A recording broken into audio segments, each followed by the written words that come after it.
Welcome to the Without the Bank podcast, where you and I are going to talk about all things IBC, the business of banking, utilizing money correctly, and how this will help you grow your business and your wealth.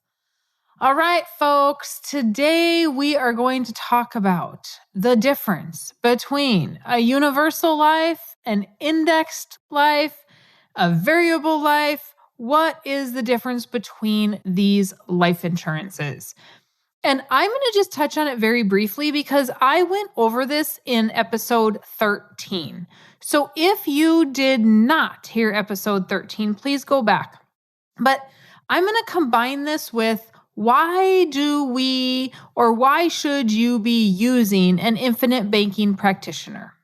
So I have a gentleman that I am helping right now, and he is very nice man. Obviously, everybody that calls me is nice. Very rarely do I hear anybody that's mean. The mean keyboard warriors are online. Oh, if I have not gone off on keyboard warriors on this podcast, you wait until I do. Those guys have nothing better to do. Anyway, so this gentleman comes to me and says, Mary Jo, I read your book. I talked to another agent and he gave me a proposal. And so the particular person that I am helping out is a business owner, and he is 67 years old, 65, 60, let's say 65. He's in that age range. So he's about 65 years old, and he's like, I'm not going to be able to work forever. And I have not put the correct amount of money away that I need for savings, for retirement. And so I have a couple of annuities, but I don't like those. And I want to use those annuities to buy a whole life insurance policy. And that is what this other advisor, life insurance salesman, whatever, that is what he is telling me to do. And he teaches this concept as well. So I look him up. First of all, he is not an infinite banking practitioner. He does not teach the infinite banking concept. Number one, he is not teaching this concept. So this guy has the illustration that the agent gave him. He sends it over to me, and it is not a whole life insurance policy. It is a universal life policy with indexed options. Oh my heavens. Okay, so strike number one. Then on this policy, because this particular company has gotten in trouble before and they have quite a few very large lawsuits against them, ironically, I had not ever seen this before, but ironically, they are including all of the policy fees and charges in the illustration. Well, in a whole life policy, there is cost of insurance. Okay. In a universal life policy, there's management fees and there's cost of insurance and there's, this fee and that fee and there's all kinds of fees. Well, what I looked at their fees. From day one, 30% of his premium is going to fees. This guy is 65 years old. He is super healthy. He is probably, based on his family history, going to live into his 90s. This policy does not make it to 90 years old. He is out of money. The fees get to be more than the premium paid in. And the illustration shows $190,000 of premium a year. That's crazy. $190,000 of premium for the next 10 years, and he still does not have enough money to last until he is 85, 90 years old. Guess what was not shown to him? The fees in the policy. It is not his job to see these things. It is a life insurance agent's job to disclose those things, but they're not. He sends it to me and I said, well, this is awful. Look at this stuff. Well, that was a no-brainer for him. My gosh, that looks terrible. And then he was told, well, you can take money out of this annuity and use it to pay the premiums. Okay, so hold up here. I am not a huge annuity fan. Like, they are wonderful because you can never outlive the money, right? The money will get paid to you from an annuity until the day you die, as long as you annuitize that. However, I'm not a fan because all that income comes to you taxable. You don't have access to it before 59 and a half, or you have penalties if you want to access it within a 10-year period. And he at 67 or 65 years old, he has one annuity that he still doesn't have the 10-year waiver of fees. So every year that you get closer to the 10 years, typically it's a 10% penalty, then 9, then 8, then 7, then 6, whatever. Well, he's got like 7 years left in this annuity, or he's going to have a 7% penalty. And so if they give you a bonus, typically in an annuity, if they give you a bonus to buy the annuity, then you have this 10-year window. Well, I'm like, you have a business. You can't sell the business because of the type of business he has. So he can't sell it because the clients will just go elsewhere. They don't need to have somebody new take over. So he has no value in the business. He has money in an annuity. He's going to have a little Social Security, and that's it. So the very thing he can't outlive, this other guy is willing to take the money out of that. No, I'm not willing to take the money out of that. If you have an annuity, and that's all you have at this point, that's it. That's all we got. If you have that annuity, I'm going to make you keep that annuity because that's some guaranteed income. Social Security could go away, but the annuity is not going to go away.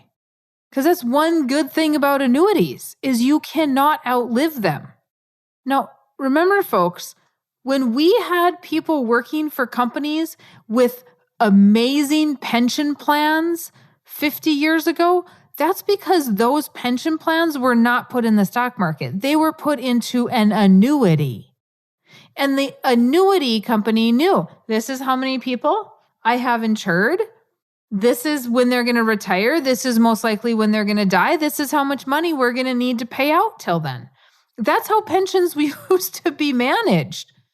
Now they're managed with I'm going to throw some money into a 401k and hopefully I don't outlive it. The point here is this guy read the book, but thought, I better reach out and just make sure what I've got is going to be good. And what he had was not good. There are a lot of people saying that they teach infinite banking. I know what Mary Jo does. I've read her book. I get it. I know who Nelson Nash is. I've read Becoming Your Own Banker. I can do that for you, but we're going to do it one step better, and we're going to put it in a universal life or an indexed life or a variable life insurance product. I can do better than Mary Jo's numbers. And I just had this recently from an advisor who doesn't know squat about anything because he's obviously read the book and does not understand. So he is saying, I can do better. I can do a better rate of return. It's not about a rate of return. It's about liquidity of money. It's about control. It's about using money to create cash flow. If you are talking to somebody and all they're doing is showing you an illustration and they're not going through everything that you're doing financially, then what? Here's another good thing. This client says to me, well, I need to have at least, $1 million, $2 million in there in 10 years so I can live. So I need to be putting in at least $100,000 a year for 10 years so I have my $1 million. Okay. So I said, you told me that you are starting a podcast, that you are going to start seeing people online. And because you won't have an office, you can make a steady income doing that. And you have no problem working even till you're 85 years old because you absolutely love what you do. Yep, you're right. So I said, if that all works out for you and you have that income, you're going to have cash flow during retirement. Yep. So we have to consider that as well. You have $1 million in your life insurance policy that we may need it, but if you can have cash flow coming in, we need to think about that too, that we may not even need to touch that $1 million because you might have enough cash flow coming from training other people to do what you do, having people buy product online, whatever it might be, you are going to have all of that income. And he said, oh, yes, that's right. Because it's so easy to forget. Like, we so are ingrained to say this is retirement and this is our retirement money, and we can't create cash flow from anywhere else. And you have heard me say a million times over and over and over and over that we need to create cash flow. That is what we need at retirement. The life insurance policy will supplement the process of creating the cash flow. The life insurance policy will allow us to have some income, tax-free money during retirement. But the policy is not the only means to being wealthy. The policy can only create as much cash flow as you have in it. Where else can we create this cash flow? And he forgot about that because he thought, well, I'm going to be done working. Yes, but if you have an online business, if you can train people, if you can start a company that way, you may have some residual income. And don't wait until you're 67 years old or 65 years old to figure out, geez, what am I going to do over the next 10 years to put some money away so I have something for retirement? Because as much as I say I'm not retiring, because I don't foresee me ever retiring. So I'm not retiring. I may slow down. I'm probably not going to work 7 days a week, right? I am going to slow down at some point and not be constantly working, because I probably am not going to be able to physically, mentally, whatever that might be. So let's not wait until we're so late to prepare. But if you're going to do it and you've read Life Without the Bank, why aren't you doing it with a practitioner, somebody that understands what they're doing? Ideally, I would love to have you as a client, but if you don't want to have me as your agent, go find another one. Just know, not everybody is good, right? Not everybody is honest. And I understand you don't know who I am from Adam, and you probably saw me on Facebook or came across my podcast, and here's some crazy lady trying to teach me something, and I don't know if she's honest. I get it. I 100% understand. That's why I do meetings. That's why you can sit down with me for an hour and a half after you read the book, and we can have a conversation, and you can get to know me. Because guess what? I don't pretend.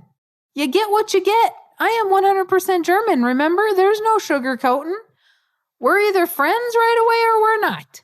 You either like me or you don't. That's kind of how it goes in my world. Because I don't hold back a whole lot. I am going to tell you what you need to hear, as hard as it may be.